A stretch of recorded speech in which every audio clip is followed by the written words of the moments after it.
Good evening and welcome to another Frontrunner podcast. I'm Rob Delport from the Disky Times and I'm joined by a panel of former footballers, former Darren T midfielder Edelbert Dinya, former Umlazi Soccer Academy winger Calvin Sasibo, and former Bloem goalkeeper Shuey Bolters. Where did you get all of that? Yes. I thought we should educate the viewers a bit about where you guys started before you were a little more established. Yeah, good one.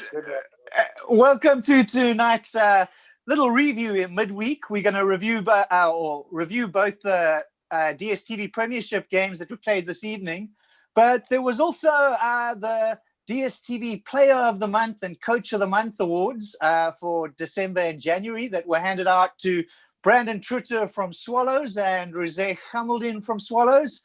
A lot of controversy over these decisions again, with Swallows second in the table, not first in the table. Who'd like to start with that?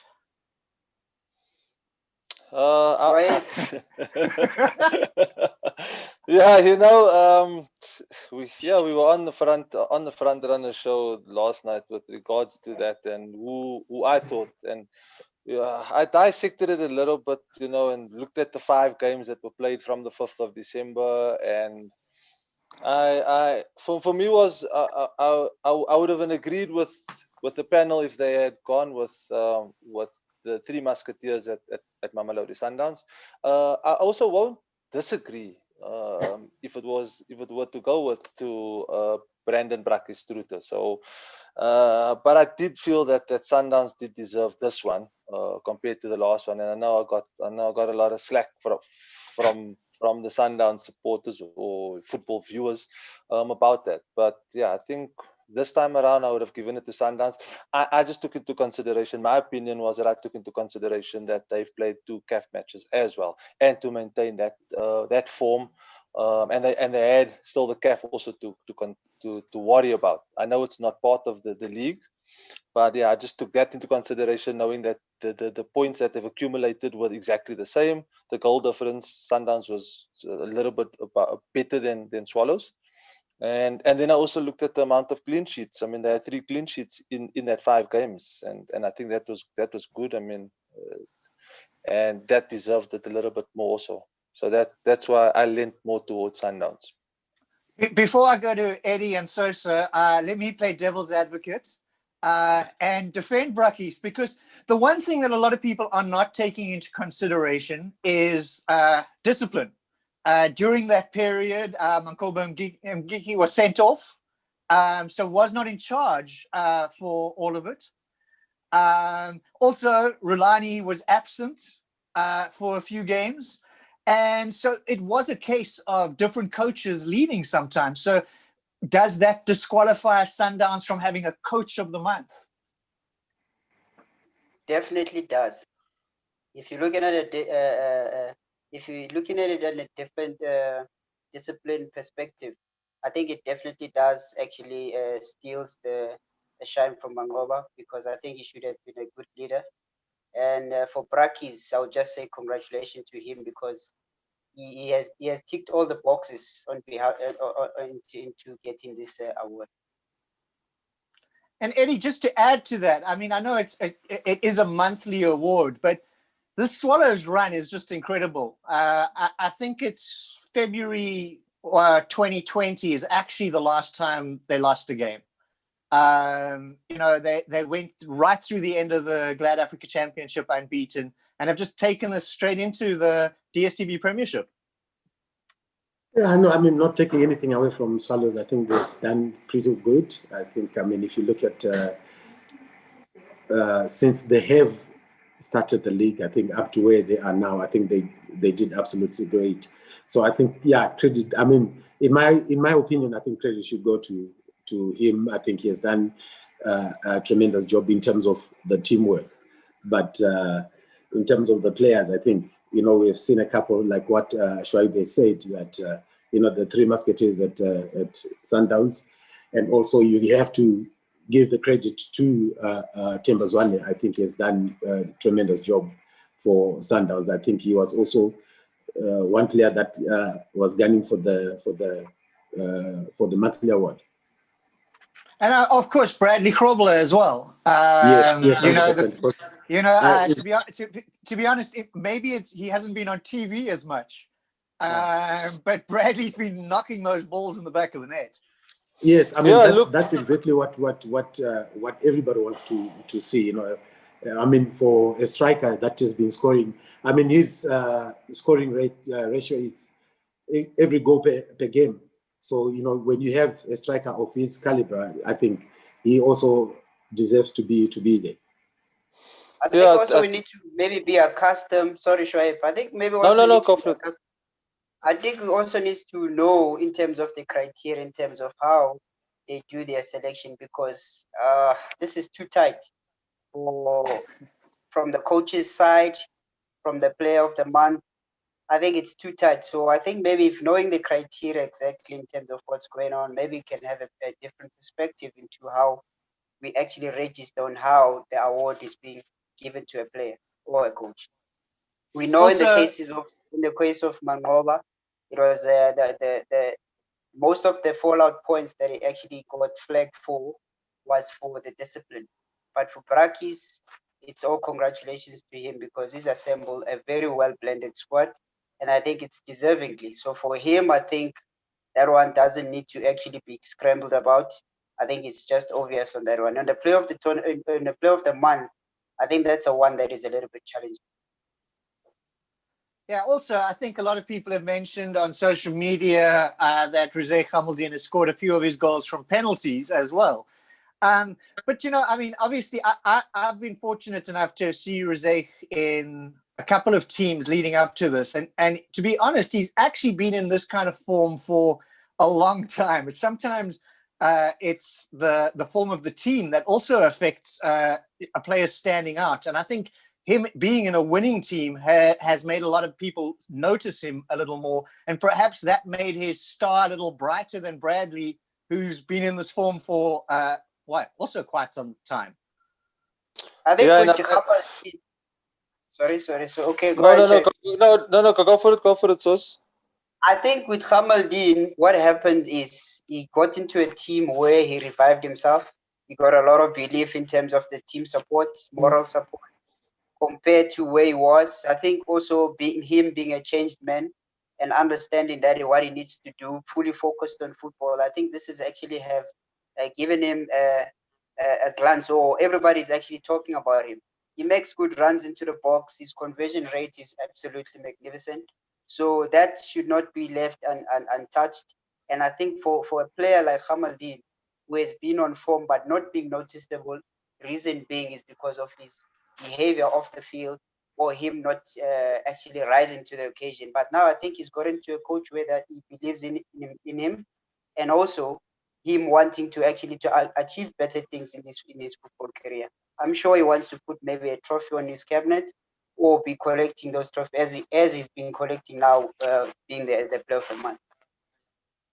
Yeah, for me, with regards to that, is I gave it to him because I felt that when you look at Super Sport and you don't want to call it quality, but they share responsibilities a little bit more there. So I mean, Bradley Grobler has somebody like Kabuza that can occupy defenders, whereas when you play Morocco Swallows, when you're playing against Morocco Swallows, you as a coach, you're telling your defenders, okay, first person we are taking out, or we are marking, or we are watching is Rizé.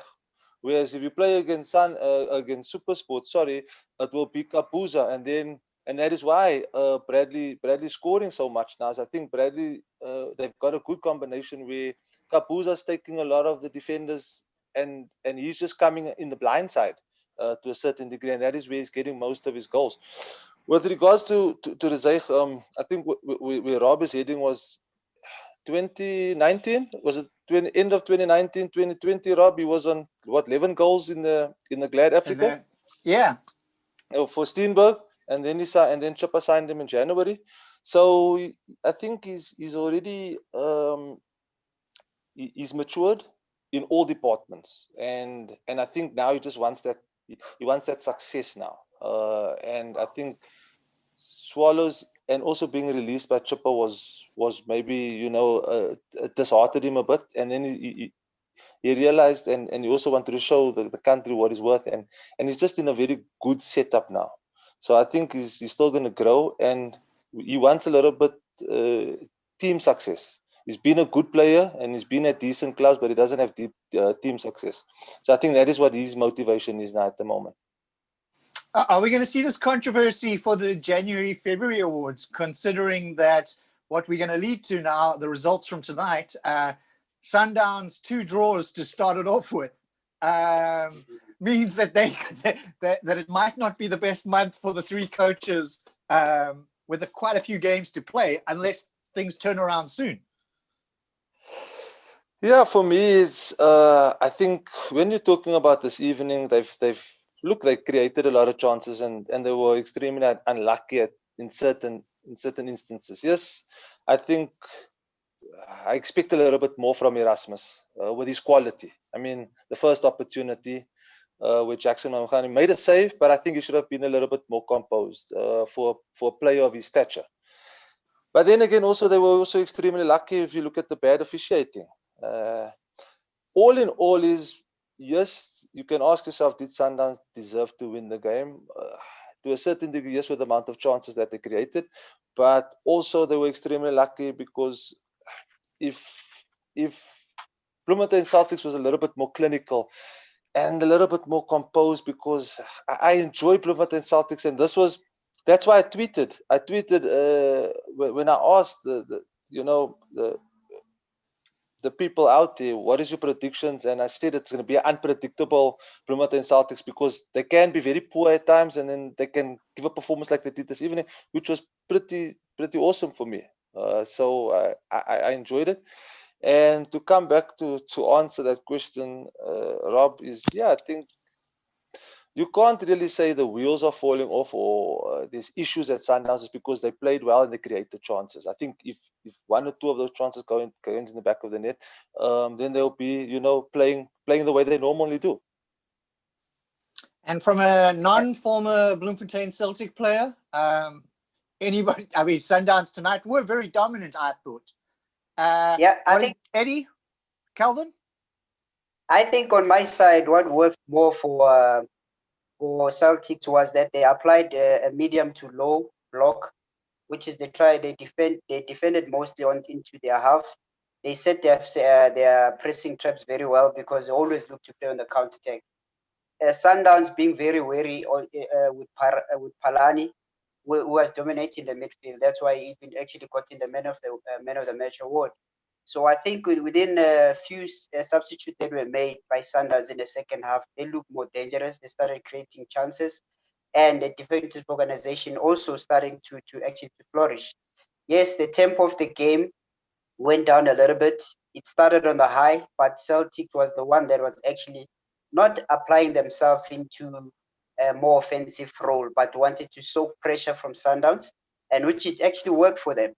So I think within that being said, with Sundowns came in at the second half, what they tried to do is actually to have create solutions in terms of breaking down a reinforced defense. So in that, what they tried to do, they tried to actually to isolate the defensive block, and then create more width in terms of actually create more width so that they can actually bring crosses on the box, and them also being not that technical. Not having that technical quality from Erasmus. I think it was the sharpness maybe that hasn't played much of the games, but I think him coming back as well, it's just that he's a level blunt because the opportunity that he's got, knowing Kermit Erasmus would have buried those away. Eddie, are Sundowns expected to win every match? I mean, I think in the last 5 games, it's 3 draws. Is that pressure of always being a championship side? You are expected to win every game. Yeah, I mean, if you're a champion and when you play games, you are expected to win under any circumstances. I mean, because people, they need to see why you were crowned the champions. So the pressure, I think the pressure gets to the players. I think it's only fair for the technical team to be behind the players and, you know, tell them to not to rush and, you know, take things easy. And, you know, to today's game, I think for me it was a equally balanced game. I think both teams created chances. I think the team that could have won is the one that have converted the chances that they got. But what a shocking decision that was made by the official who was on the left side of Sundowns when Celtic scored a goal and then it was being viewed as an offside. Like, I didn't understand what kind of an offside is that when Sundowns defender was actually one that was keeping the player that scored the goal in onside. So, you know, No, there was things like two that of them. If you Yes, actually look at it in a slow motion, there was two of them. The two of them, and it was And shocking. Onyango raised the hand way too early. Yeah, but Onyango wasn't. Exactly. Onyango So, didn't you know, even face. Onyango's back was actually facing the guys that was playing him onside. If you look at the defenders, Onyango was facing to the right, and the guys that was playing them onside was actually to the left. And I think Onyango got the linesman by raising his hand. He actually influenced him on actually making that call. I think he dumped him there by actually raising the hand. Yeah. But anyway, so now we ask ourselves questions. We ask ourselves questions whether was it they didn't want Sundowns to lose, or, you know, what is going on? I think we've seen some questionable officiating in a few of the matches to start off the year. It's the one thing that we can rely on, you know, every season. I think this sport being a game of emotions, sometimes your decision cannot be right in the most important areas, like this mistake that actually the linesman that has made, because I think that 3 point would have went a long way for Celtics. Should we look at it again? I don't think, even if we have a benefit of a slow motion, I think he was in a better position to actually give a clear call, not to actually be persuaded by the goalkeeper, because I know most of the time when you play on the field, even if you know the ball is not out, you'll always try and say, "Oh, hey, ref, the ball is out." And then if the ref is not strong, and then he gives you all the time when you say that, not actually following the game, it actually works in terms of the opposition team. Yeah, but I also don't understand with regards to Bloem and Celtics, and they just agreed with it, almost like, okay, yes, I am offside. But I mean, the player himself could have seen, the guy that passed the ball could have also seen that they were clear onside. Even the John Maduka on the never bench. Even mentioned it. Yeah, none of them said anything. I don't even think they knew about it. So is it also about okay? Look at once a decision is made, you can't also take it back. I mean, if I go and argue with the ref, I mean, yes, they'll just put their hand up and say we made a mistake, it's finished, but they can't overturn it. So I think the only way, Shoaib, we can't overturn the decision now is because we don't have VAR. That's all. We can overturn the decision. We can. Yes, we can. Guys, no, but you see now, that's one thing that I always have with Celtics. I mean, remember even in the cup final when who was that was supposed not to be on the bench? Langerman. He was not supposed to be on the bench, and then he was, and they did not complain. They did not complain at all. Now here's another goal that was supposed to be a goal, and they are not doing anything. Are they getting something from Sundowns or are they scared of Sundowns? We don't know. Eddie. Why? We got Shoaib This is the second incident that has been happening now. Eh? It's the second incident. Guys, we've been joined by Velile, so we can throw his. Eddie, I think Eddie, what needs to happen? I think it's a concentration from the linesman, and also it's a concentration from the technical team as well. If you could actually recall that incident that happened with Langerman, you have to also pay attention in terms of, is John Maduka actually following the team sheet, or is he aware of what's happening? So I think maybe most of the decision comes from there, because if you cannot pick up that mistake as a coach, because when you plan for a certain team, you have to actually be aware of in terms of how many yellow cards, who's supposed to play, who's not supposed to play. But if now you leave it to the last minute and then you start arguing about it, then that actually falls away. Guys, we're joined by Velile. I think we can get his opinion basically on the officials while Velile joins us. We've been arguing about the offside goal in Bloem Celtic game, that Bloem Celtic weren't disallowed. Did you get to see that, Velile? Yes. Good evening, guys. I saw that even though for the better part of the game, I was watching the game at FNB, but I did look in that incident, and I felt it was very unfortunate for Celtic. I mean, look, Celtic, it's a team, they've been struggling for results in recent matches. So you can imagine what this kind of a result or being denied that goal, has done to them. Not to say they would have went on to win the game, but it would have brought a different dimension altogether.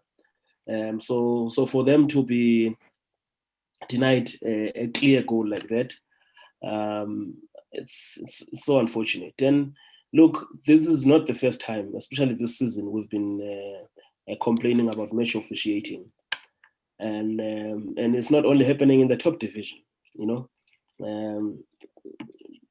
I mean, when I hear some of the stories coming from clubs in the Great Africa Championship, and they tell you about a referee who's been officiating the last 4 matches, like he's following them, So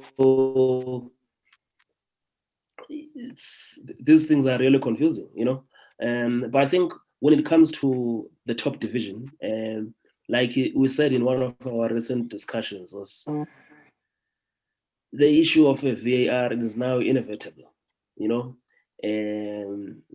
for what we call the best football league in the sub-Saharan African region, and looking at our other comparable leagues in the Maghreb region, there is no doubt that the solution now, because one other thing that I said the last time was that SAFA, each and every time when they are confronted with the question of match officiating, they become very defensive, so which for me doesn't solve the problem, which many people are talking about, of poor match officiating. Because if you are willing to rectify the problem, first admit. So if you fail to even admit, if you fail to even admit to the problem, then it's a big issue. It's a big issue. And I think here now, gone are the days where we will discuss on the standard of match officiating. The solution is technology. It's a VAR, and that's the only way. That's the only way now. And I mean, what you mentioned watching the other game, the officiating there also, there was also questions about the officiating in the Chiefs game, but maybe because of the result, it won't necessarily be spoken about as much. But there were 2 red cards in Chiefs' win. And first of all, congratulations to Kaiser Chiefs. So it's the first time we've actually mentioned their victory this evening, and a 3rd straight win. Yeah, look, and also don't forget Kelvin Sosibo too. And congratulations, Kelvin Sosibo. Yeah, but also those were deserved red cards. But maybe one can also say maybe Ndengane should have walked earlier, because by the time he got his first yellow card, already there were 2 yellow cards that he should have gotten before, So and also if you look at the yellow card, I think it's the 2nd yellow card for Bernard Parker. I don't agree with that one. Yeah, that second one. But maybe even the first one. No, the first even one I the think first was. one, maybe- The maybe first the one first was a one- yellow card. The second one, I think he could have given him a No, warning. but For me, I think he Shaibu, wanted to balance them out. But the first one, he was going for the first ball, one. and then he slipped. Yes, Yeah. he slipped, and that was it. That was his intention. He slipped, and unfortunately, he went to the guy, but he didn't want to do that, and then he got a yellow card for that. Yes. And was but there now- a bit but- of but he made- frustration from Bernard? Because just prior to that, there was also an incident that looked like was missed by the officials where he was lying on the floor and it looked like he got stamped a bit, which would make me a bit angry. You know? Yes, the striker stamped on him, and that happened right in front of the assistant referee. You know? Yes. So if you are officiating, we're officiating as a team, you know? And if you can see something nasty, the first thing that you do, like we saw last week, when the referee, I think he had forgotten that he had given Chick Morris a yellow card. The fourth official reminded him. You understand? So because you officiate as a team, you know, because so now this is why this thing goes back to, if there was VAR, all those things would have been rectified, you know. And I know, okay, the issue is that maybe the VAR is expensive. And I feel that with the focus on South African football and this being the most watched league in the sub-Saharan region, I think we have to take the lead here, because this is also affecting the quality of our game. You know, you want the games to be decided by the correct results. In fact, by the correct decisions. Guys, also, let's just move on to... I agree with you there. I think... Go, Eddie. No, I was saying that I totally agree with Veli. I think we definitely need to have VAR so that, you know, all of these decisions can be turned and then we can all enjoy the beautiful game, because some of these decisions that are being made by the officials are shocking me. Well, let's just talk about the Chiefs' result, because the fans are certainly enjoying the results of late. 3 straight wins. Koketso Miller asks, is Gavin Hunt getting the formation and tactics right at the moment, or is it still too early? For me, I think he's got a certain strategy now that is working for him, and a certain tactic that is working for him. With having a 4-1-3-2 formation. Today they were a little bit adventurous with 2 strikers, but I think he also knew to put the back 4 of TTM under pressure. And I think with regards to a formation, I think he's heading in the right direction.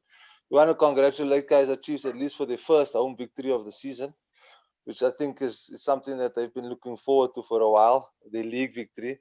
And I think with that formation and the arsenal that he has, it could work. I still believe after scoring goals, they do have a certain period in their game where they panic a bit. Like in this game in particular, after it was 1-0, Rakali had the opportunity in the 25th minute when he dispossessed Moleko on the right side, on the TTM's left side. So they still have those, and then they allow TTM back in the game. And with a team with better quality, they can still concede. So they're not 100% convincing yet, but I think they're in the right direction, which is a good thing for Kaiser Chiefs and Gavin. So after your days at Umkhazi Football Academy, you headed to Kaiser Chiefs Youth. You're seeing these boys, Happy Mashiani and Nkosi and Gobo.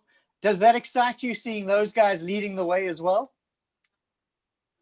Yeah, it's very exciting to see youngsters actually coming in and blending in with the first team.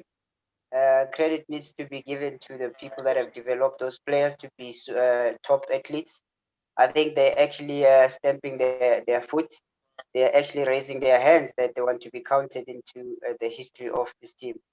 It's good to see them actually being brave on these games, and then actually being the players that are actually influencing the results and the positivity of it. But Sosi, sorry Rob, But Susi, Mashiani's crosses is much better than yours, eh? I must admit. No ways. Quality No crosses. ways. No ways. No Hey, ways. No ways. he gave the Saka one, and then he gave Manyama a quality one, and then his left foot finishes. Hey, Susi. Susi, Ask you Eddie. can only dream. Ask Eddie. You can only dream of Ask goals like Eddie. that, eh? Okay, let me take you back, Shoaib. The person that you need to ask Eddie. You need to ask Marco Di Jesus, the one from Brazil. You should ask those players, then they will tell you vividly in terms of in the call, what do I do when I get in the bar line. But Eddie played in the early 90s. Are you the same age as Eddie? Are you now admitting No, we same played age? together. No, we played together. Oh. Oh, Okay. I'm just but again, Rob, just to actually to get onto Chiefs in terms of how they conducted themselves this evening. For them, I think what worked for Chiefs in this game is actually the build-up play. The build-up play was very patient, as actually they were given the license by TTM. They sat back and then they allowed Chiefs to move the ball around, which actually worked on the disadvantage of TTM, because TTM gave them so much space to operate the middle and operate the wider spaces. I know TTM, when they started the match, they actually wanted to start by sitting back, having a reinforced defense. But when you look at the Chiefs, they didn't panic to actually to throw in balls forward. What they did is actually they came up with solution in terms of how do you unlock. What are the solutions to when you are playing against a reinforced defense? So how do you unlock those play? How do you unlock that system? What you do is you create more width play. So you actually have more width and depth, and that just speaks to Nokovic, who actually was protecting the ball very well and then spraying the passes on the width play, which actually they profited from them. So within that being said, if you look at the goal, how it came about, it was from a throw in. And then two defenders actually went to Nokovic, which actually left Ngobo to run in the pocket space, which is, I think, Ngobo getting into that area and apply a very good technical awareness in that area by slowing down and actually placing. Because if it could be another player, would have actually panicked, because he's still a youngster. So I will congratulate him for his maturing on the game. I think him playing more and more gives him an advantage and growing his game every time he plays. So I think on that, I will actually give Chiefs to this one, even though Chiefs, as Shoaib has mentioned, that Chiefs has a tendency of dropping their guard on critical moment immediately once they score. But I think what they're trying to do, Chiefs, is they want to take out pressure from themselves by scoring first. But that shows on Chiefs, because now they start cracking, they use the formation that they actually are playing. So that in other teams, I think TTM could have actually applied more pressure on them, because Chiefs also applied a low to medium block of pressing. They didn't go all out, which is actually exposes them after when Ramaswe came out, because there was space behind them to exploit. But now again, that brings back the question of saying the coach started with one striker. So if I knew the system that Chiefs was playing with, I was going to go with two strikers, but he left it too late for him to actually to take that move. So again, I think Chiefs actually should look out for that. And once they score, then they need to get one goal and then give a security early, then they can start enjoying it. Eddie, just the body language of the Chiefs players these past two games looks a lot more confident. Just how much do you think that first win and the second win and now the third win is going to boost their run for the season? Because it is going to get busy and they've got CAF football on top of it. Yeah, I think what Chiefs really needed was just that win, and then they got that first win, and then I think it made things easier for the technical team and also for the players. And now, according to the formation that they were playing, I think they needed that win, and then they got it.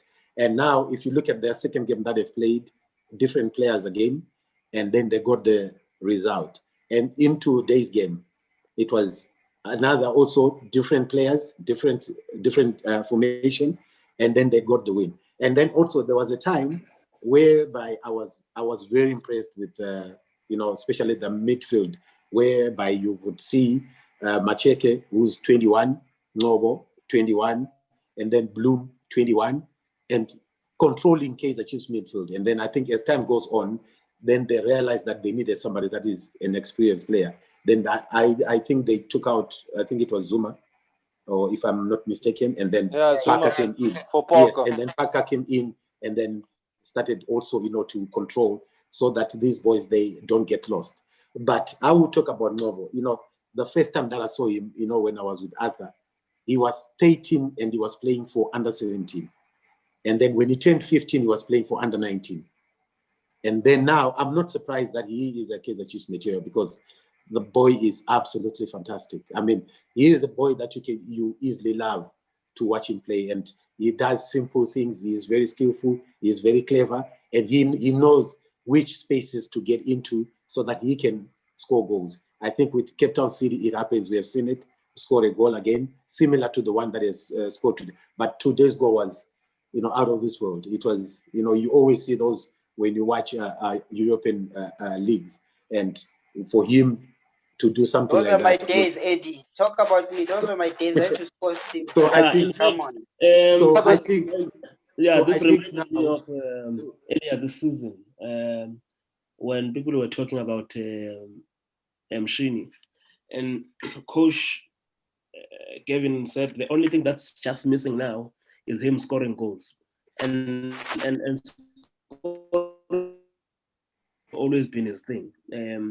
As Eddie says, if you follow him from MDC and also playing with the juniors, but also at Amachita as well, yes, we all know him as a dead ball specialist, and that's why I was interested to see how he was going to take that free kick as well, but I think if you remember, I think there was the under 20 tournament played in Niger. He ended up being the only Amachita player that made the KEF 11 at that time. Unfortunately, when he came to play for the senior team, he got injured and he missed the World Cup, unfortunately. It would have been interesting to see him leading that team of Thabo Snow to the under 20 World Cup in Poland. But I think I'm also happy for Happy Mashiane, because he's not young anymore. I think he's just turned 23, yeah.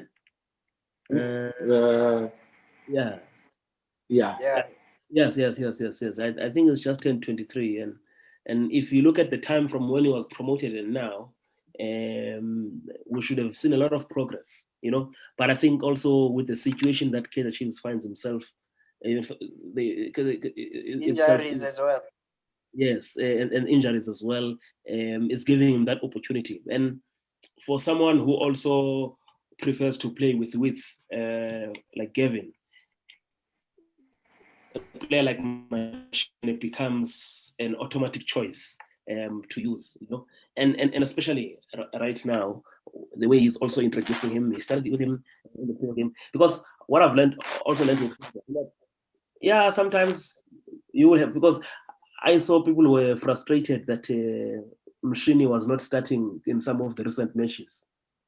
But I always say the coach and the technical team, they know best, they know in which matches to unleash the players, in which matches to start the players, and also when to hold on to them again, because the coaches are there throughout the week. They train with the players, and especially now during COVID times, even us as journalists, we don't even attend training sessions, we don't even attend even matches for that matter. So the only thing that we see is when players are on the field playing, So I'm just hoping that the injury that he suffered today won't take him out for long, because they've got a jam-packed program. They've got the Soweto Derby next week, and before the Soweto Derby, there are 2 games.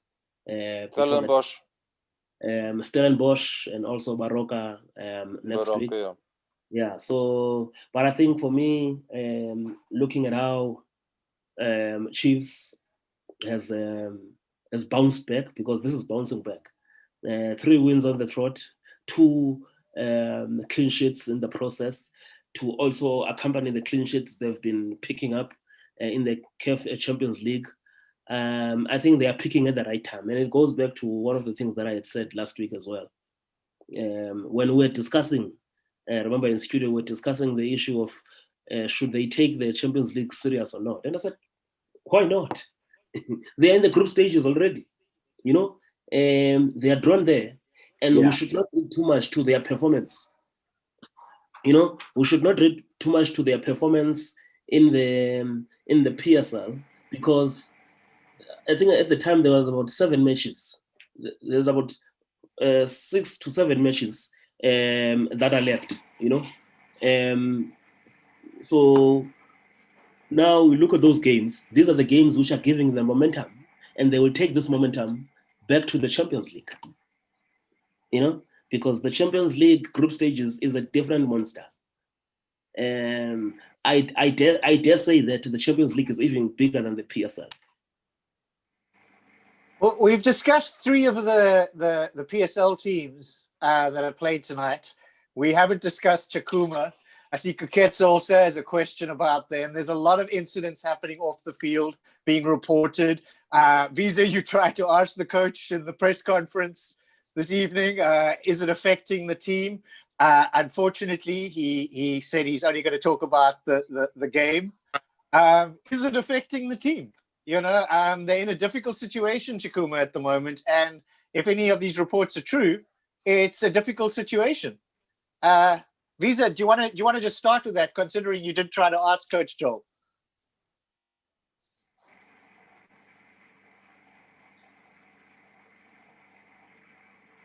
Who are you asking? Visa, you tried to ask Coach Joel about the off-the-field situation. He didn't respond, though. No, he didn't respond. And in fact, leading to today's game, I read sort of a short preview that he had done with one of our colleagues in Limpopo, Nathaniel. And I think maybe it's just that issue of a coach trying to be positive, you know, going to a game, because he felt that they are going to be very strong in their attack. Because one player that I noticed who was back in their squad today was Lamula, you know, because Lamula was also one of those who were reported to be on a mini boycott, you know.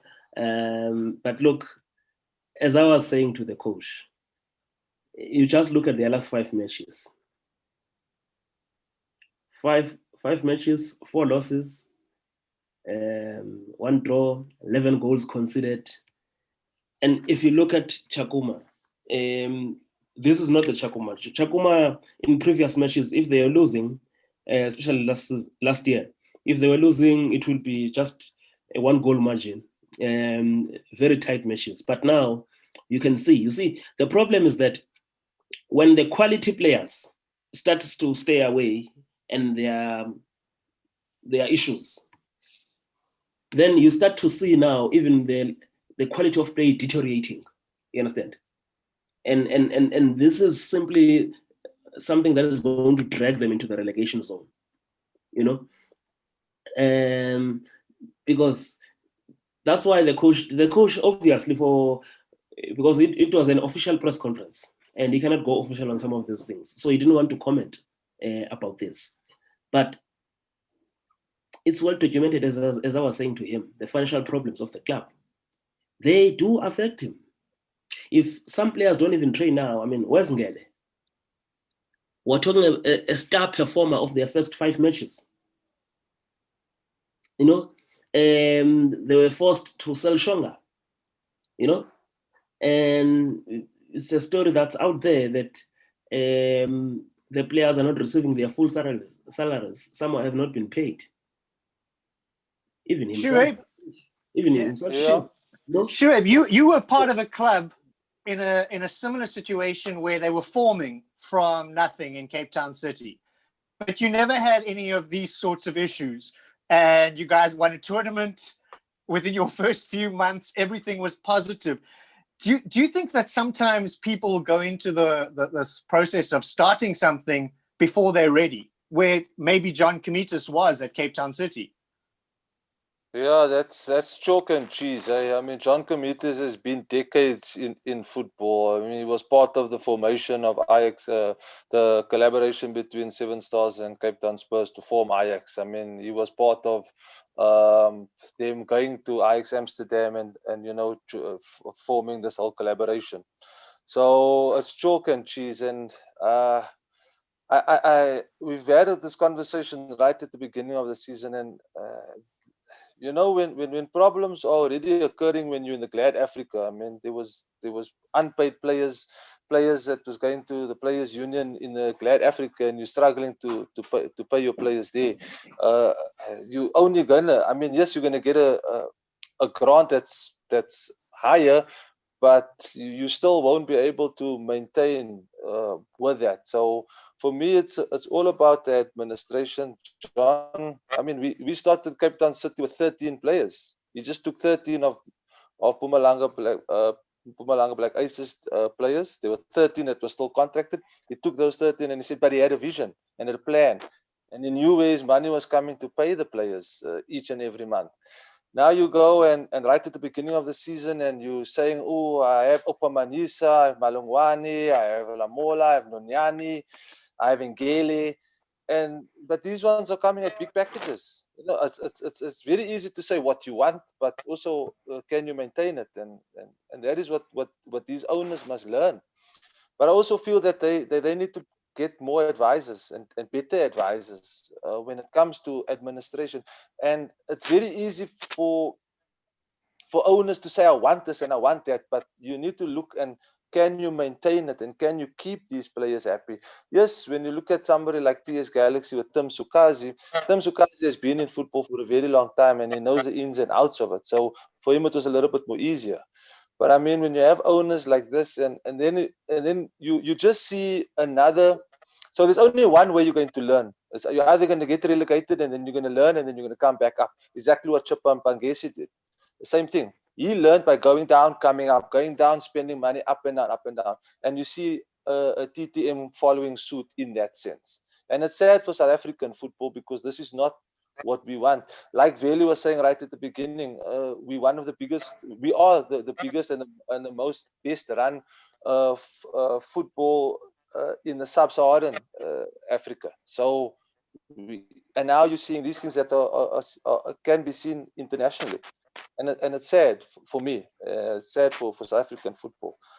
But just to go back to the game, I wasn't happy with Lugubeni. I mean, you're coming from Sundowns. You're supposed to be setting examples, and to go and to be a rush challenge like that. Yes, Ngobo scored a good goal, but I mean, you could have defended a whole lot better. For somebody like I say, coming from Sundowns, you're supposed to be setting good examples for these players at TTM, and you could see that somebody like Ndengani was just frustrated at his own players. He wasn't even frustrated, at anything else. It was just his own players, the heart. It was there's no fighting spirit. Lamola gave a little bit of fight, up front. But at the end of the day, when you concede one goal, the team is just going to be demoralized. You can talk what about outside the field. You can even look at, they tried a different type of defending. You can ask Sosi, and Sosi will agree with me. They were trying to sit a little bit deeper. But then they conceded it in the first 20 minutes. And that's the problems that you're going to have at the club like TTM. So do you have worries for Joel Masuta? Because, despite all of what we've mentioned before, very often the coach does take the responsibility when results aren't going their way, no matter what other factors played a part. Yeah, it's a big worrying factor when you see your star players actually not being featured because of financial issues. It could be a better deal where we're having a situation that is different from what we're actually hearing. Because I mean, at the end of the day, we have to actually take care of your players as well.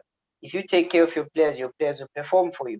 So now when you have a more unhappy squad, it actually demoralizes the whole team. I will actually I was going to point out the same thing that Schweppe said. Yes, Dengane was kind of frustrated and he felt like he was giving his heart out. it felt like most of the guys were just in the game for it, just to finish the game, but they weren't given that fighting spirit. They had those glimpses of trying to play, showing some confidence, moving forward, but it wasn't that convincing, and then Chiefs took advantage of that. So as a coach, you sit outside and then you wonder, knowing whatever that is, knowing exactly what's going on the boardroom, and that cannot be solved. It puts you in a predicament position in terms of what's going to be your next move, because I'm sure he's close to being fired as well. And So Eddie, should we say that the red card was a bit of frustration that he got? I think it was, Eddie, because if you look at it in the point that how Ndengane was assigned to actually neutralize Nukovic, which is he tried. He tried. No, I would say he tried. Yeah, No, he tried. The reason why I'm saying he tried, Eddie, is because there were lapses of concentration in him trying to do too many things at once. His focus was supposed to be on Nukovic, because Nukovic escaped from him. That's where he got the touch, and then he outmuscled two of them. Because if that's how he wanted to actually to adjust himself, he was supposed to go tighter, and then that other player would be a cover. So what happened? They both went for the ball, which is actually protect the ball well, and then he find. Because if you heard what Nukovic said, he said intentionally he saw Ngobo making the run. But now, for a clever defender, if you late on the ball, why overcommit? Because a big striker like Nukovic will always shield you off the ball. Yes, but he did his job by not allowing Nurkovic to turn.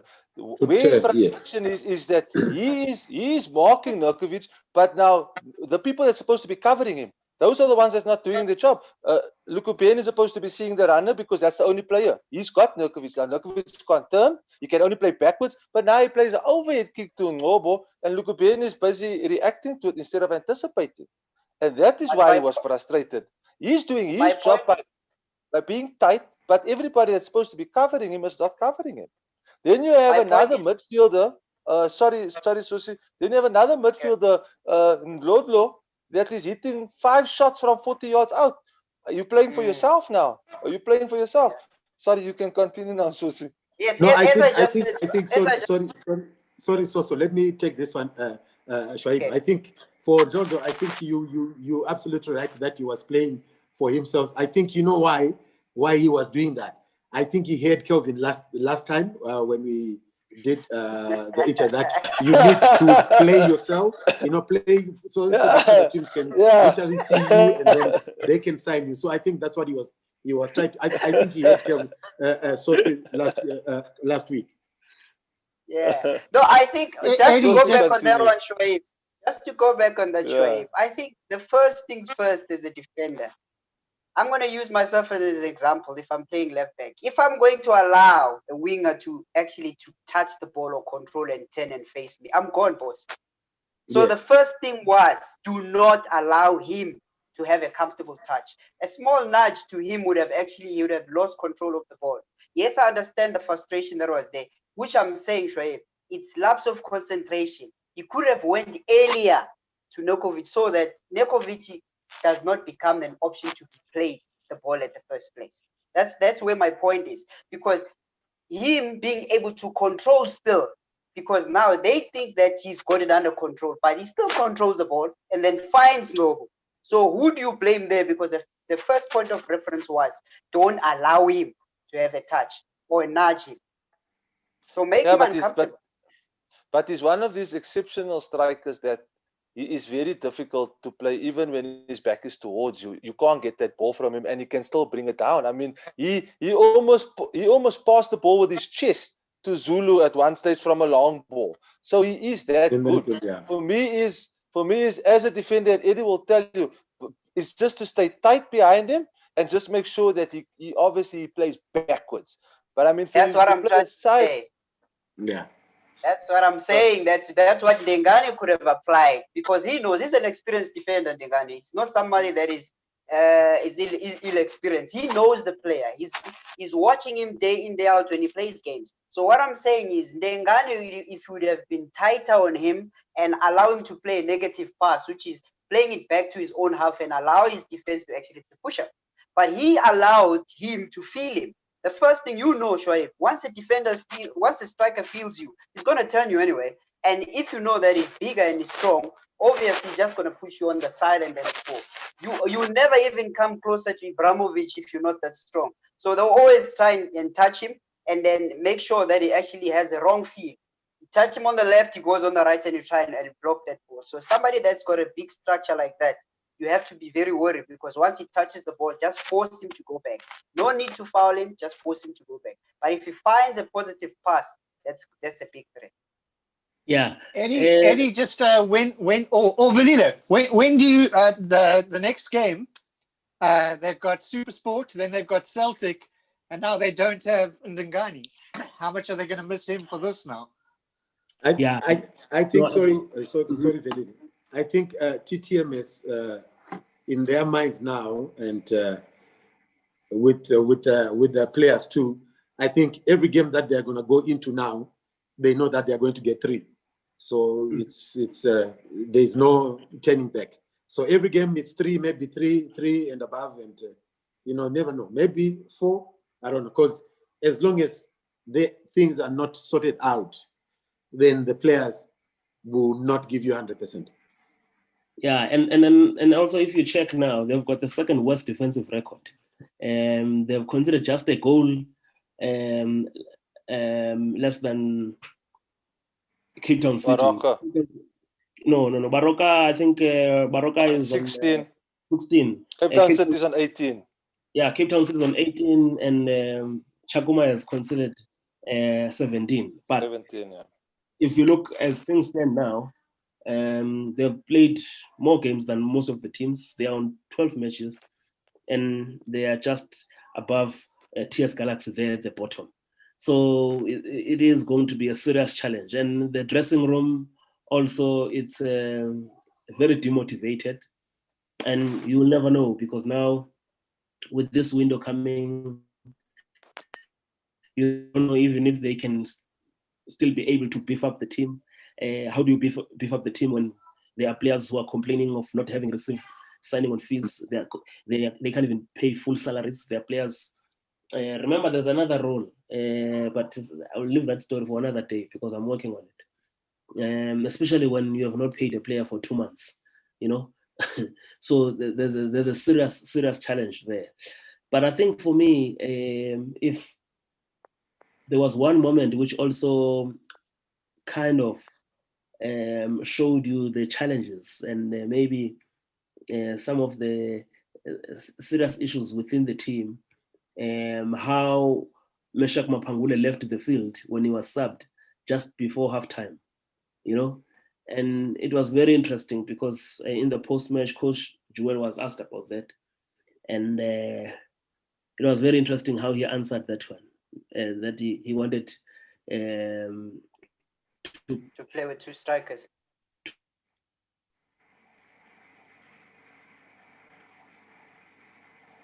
Sorry, I didn't get that. Really. He said he wanted to play. The coach explained that he wanted to play with 2 strikers. When it's a minute to go to halftime. Yes. It was just before halftime, and he was saying he felt that Mapangule was maybe the player to sacrifice because he wanted to push in a second striker, and looking on the balance of play in the second half, I am not sure if it was really a decision that put pressure on Chiefs, because the Chiefs returned a better team that they had finished in the second half, Guys, just a final question. But also if you saw there, Mapangule, he didn't even stay on the bench. He went straight. Yes, he went straight to the dressing room. Yeah.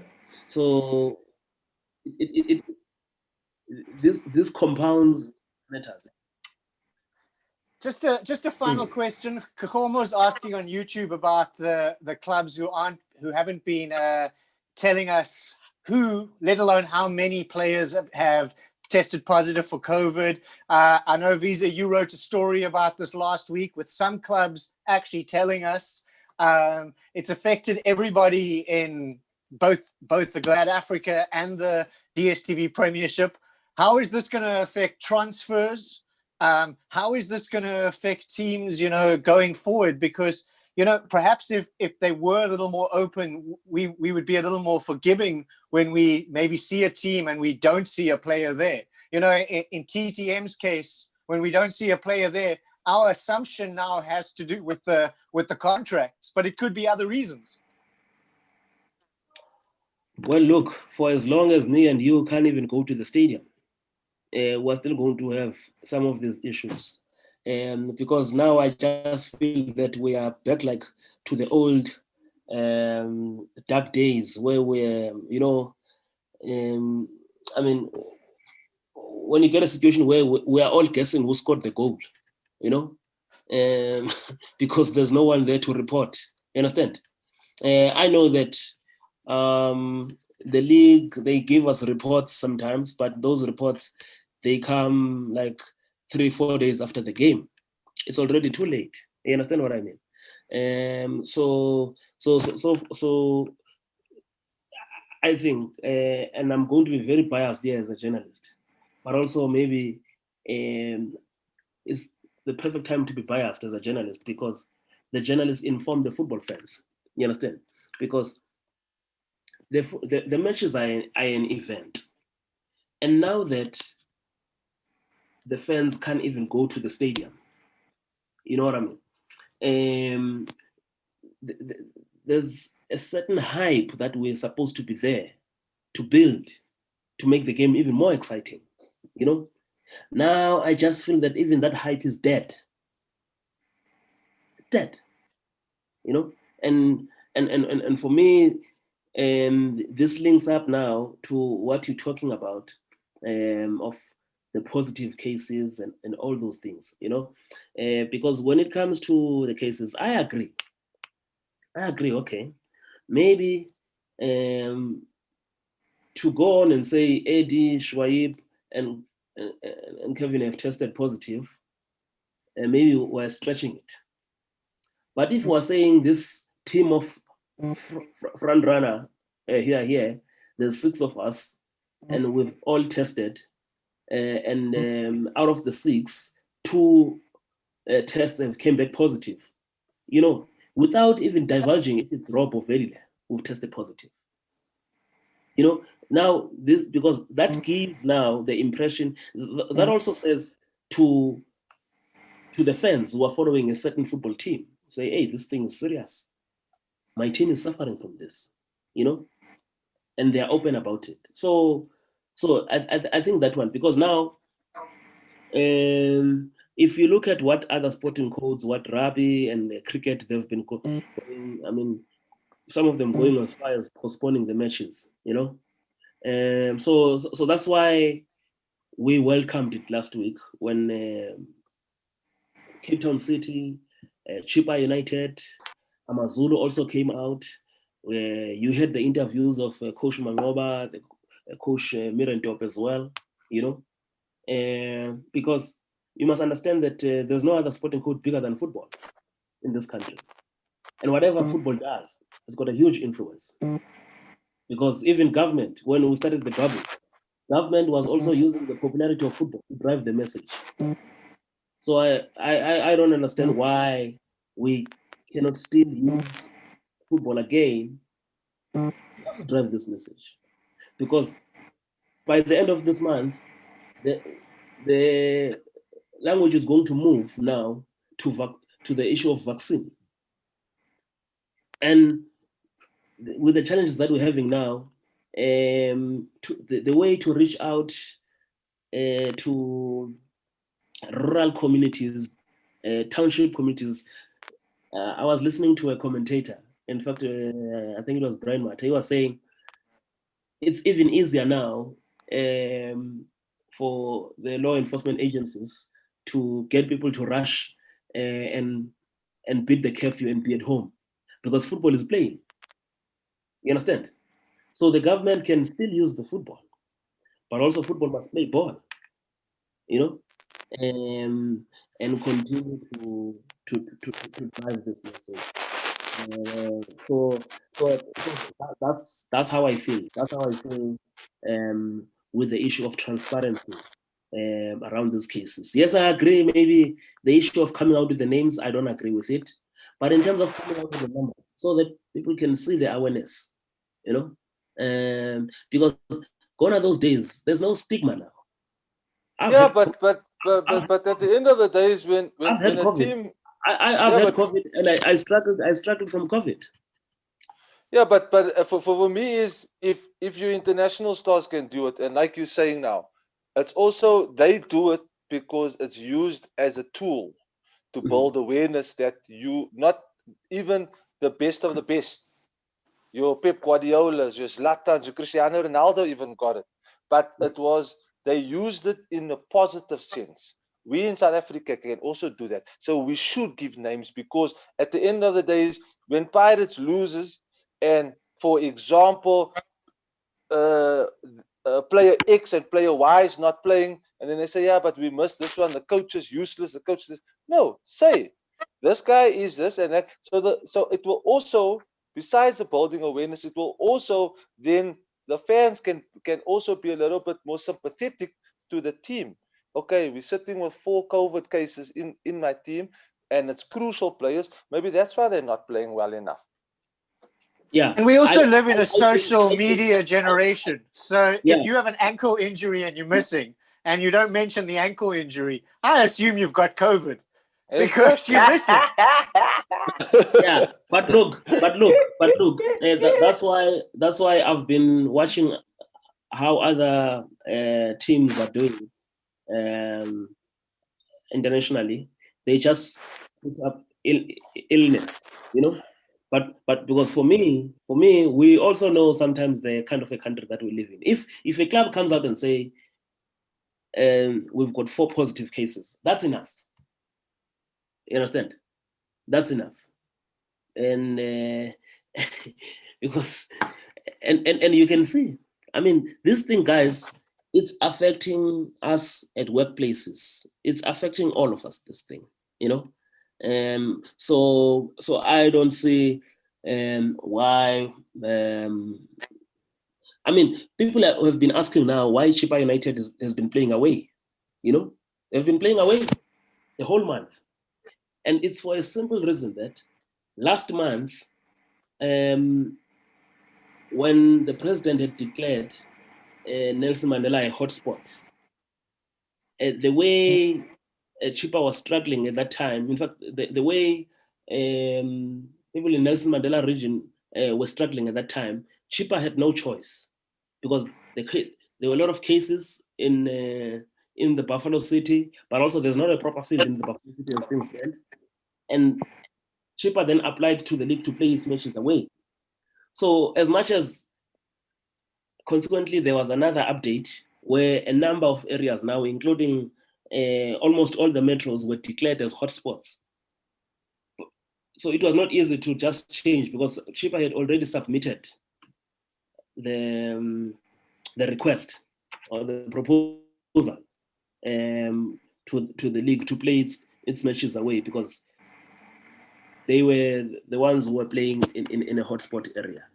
So, but now they're on the flip side. Tomorrow they also play away. They remain here in Joburg after coming back from Bombela. They are playing against Swallows.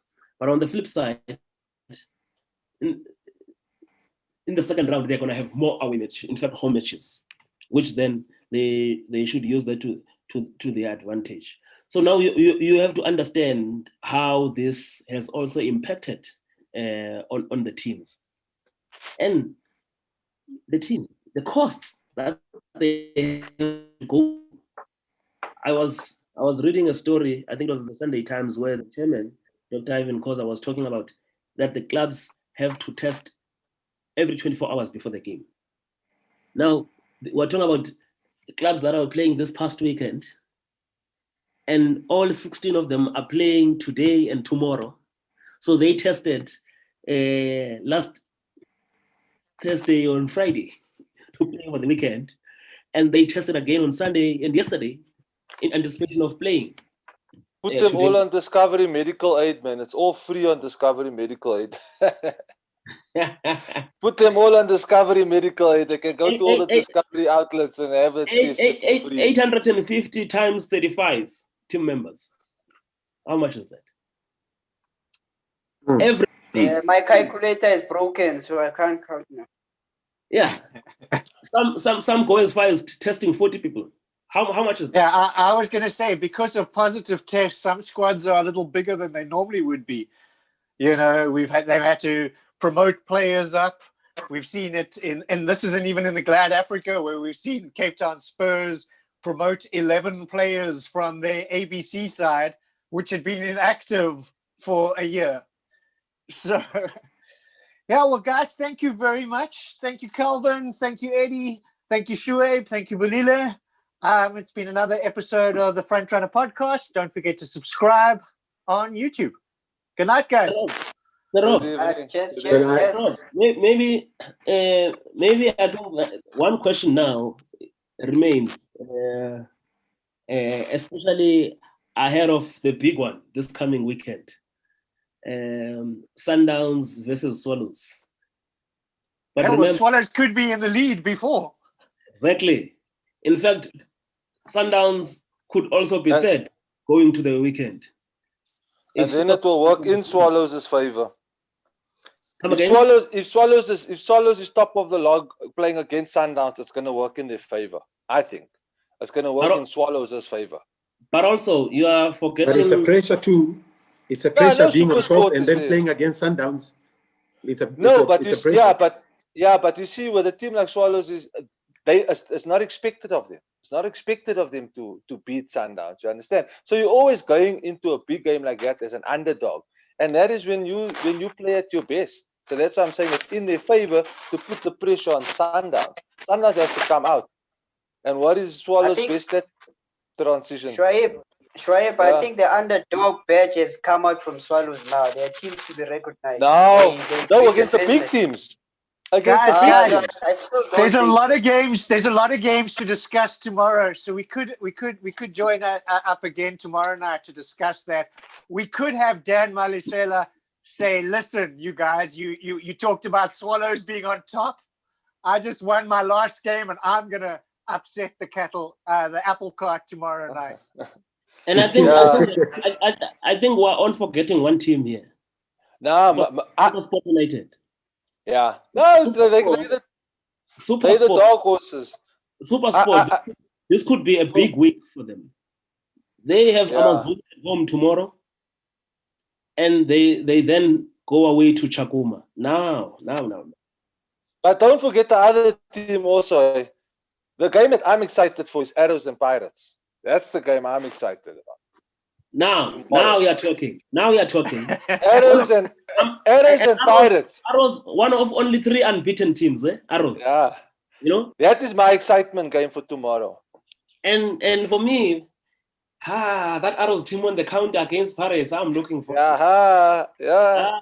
Velemseni Ndwandwe, Ntsako Makhubela, Modi. Oh my word. What I can tell from this conversation is that all of us miss being at the grounds. So let's hope that happens soon. And let's hope we can chat about some more results very soon. Yeah. Thanks, guys. Yeah. Thank you. Have a good night. Thanks, Rob. Good night. Stop sharp.